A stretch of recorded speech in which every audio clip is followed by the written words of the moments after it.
This is question 8 from the June 2020 Cambridge International set of exams, paper 1-1. If you look in the description below, you'll find a link to an image of this question so that you can try it before looking at these solutions.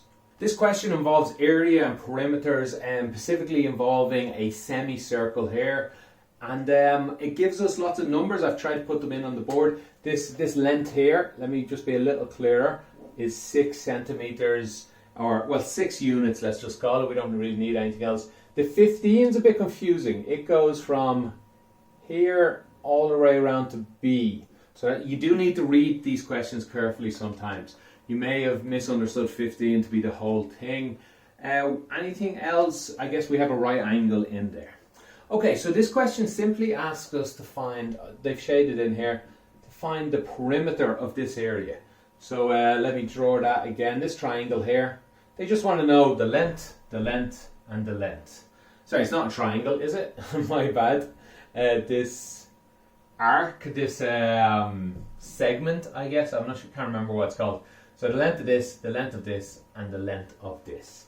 So let's go about doing it. I can't see any way to get the length here.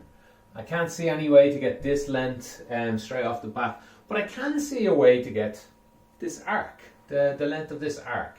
Because this is a semicircle and we know the radius. That means we know everything about it. The circumference of a circle is 2 pi or, and we want half of a circle. It's only 180 degrees of this circle, so we want only half of it. Sorry, I don't know why I wrote in or. We know that number, half times 2 times 6. Let's see, 2 goes into 2. This is all equal 2 pi. That is the length of this semicircle. Now, you don't need to put that in a calculator. We'll keep it like that. Now, if you put it in a calculator, it's fine. It doesn't really ruin the question. Although we're probably going to have to do some trigonometric identities here, trigonometric functions on it. So it could, if you do use this, please use 5 or 6 significant figures until the end, then round off the tree. But if they give you an exact number, use an exact number. This is about 19 or 20, but we'll use 6 pi. So what is this length here? Well, the length of the whole thing is 6 pi. The length of this bit is 15. So this guy must be 6 pi minus 15. So that's a great start. But I still, how do we get this length and this length? So this must have helped us somehow. If we're thinking like an examiner, they're helping us to answer the question. So that must have helped us somehow. So what I'm going to do is maybe draw this. Well, let's draw the triangle first. Let's see. So that's a right angle. I don't know this length. I don't know this height. I know this. I need 3 things in a triangle. So what do I do? Well, if I need this and I need this, what's left to know? Angles. Is there any way for me to figure out what one... Well, if I get one angle, I get both. So let's pick this angle here. Is there any way for me to know this angle? That's a hint. I do know the answer. This is how you do it. So have a think. Pause the video if you need to. How would I get this angle here? How would I get this angle in here? So there's a bit of a trick to it. You don't use the triangle. We use... the segment here. This segment has the same angle as the triangle. The triangle would be here, for example. But the segment we understand a lot more about. We know this length here is 6. We know this length is 6. And we know the length of this is 6 pi minus 15.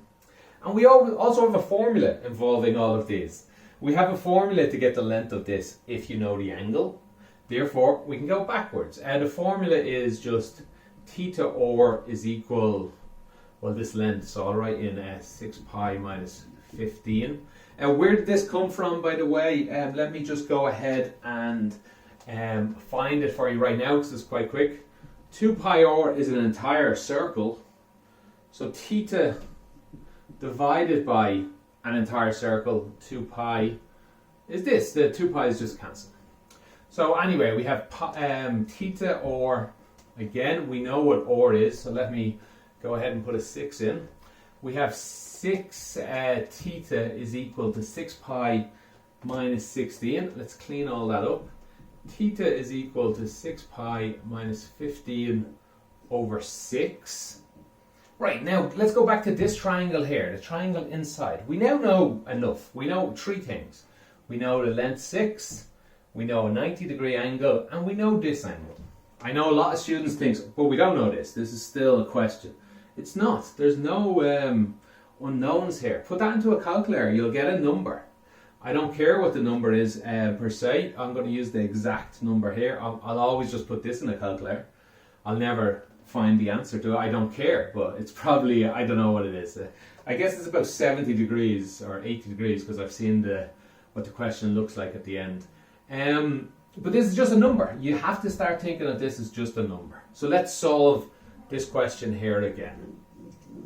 Let's see, right angle, we have this, and I want this. Let's call it x, and let's call it y.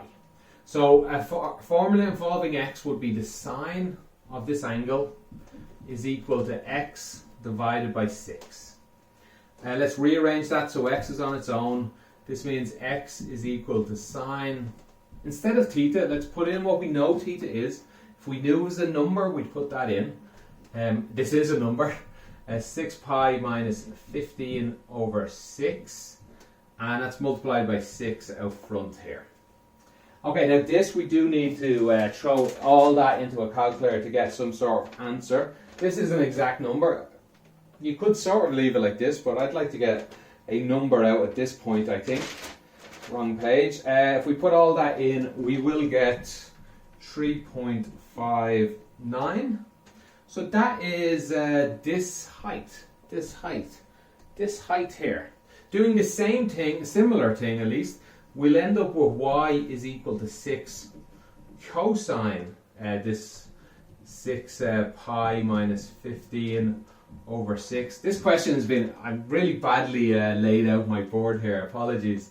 But anyway, when we're doing with sine and cosine, they're very similar. You'll end up with very similar looking equations. Put that into a calculator again, and we get 4.81. And is that everything? I think that's everything. I'll root this out here so we have a bit of room to put it in. So we have, no, my apologies. We have this length here. We have this height here. But what we want is this height, this length. So we still need this length here. Let me clear some room for that. All the information we need is here. To get this little length, we know the radius is 6. This is 6, so it's just 6 minus. So let's add them all up actually. Let's draw out this little shape here again. Add them all up. This height was 3.59. This was 6, my apologies, 6 pi minus 15. And this height here is just, this length is just 6 minus 4.81. Just add all them together on a calculator and you will get 8.63. That's to the nearest 3 significant figures. That's all a Cambridge ever wants, unless they ask you for something different. 3 significant figures. Alright, I hope that answered your question. It was a bit of a mess how I did it. I don't think I needed to rub it out in the end. Yeah, but hopefully that answered it. That's how I answer these questions. It is a bit of a mess. You need to solve problems as you go.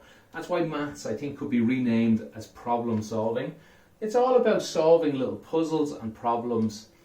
There's not often a great way to tell you how to start these questions, because they're all different. Every year there'll be 1 or 2 new things on it. Practice, practice, practice is what's going to help you. But if you have any questions about what I did here, put them in the comments below and I'll do my best to answer you. Thanks for watching and goodbye.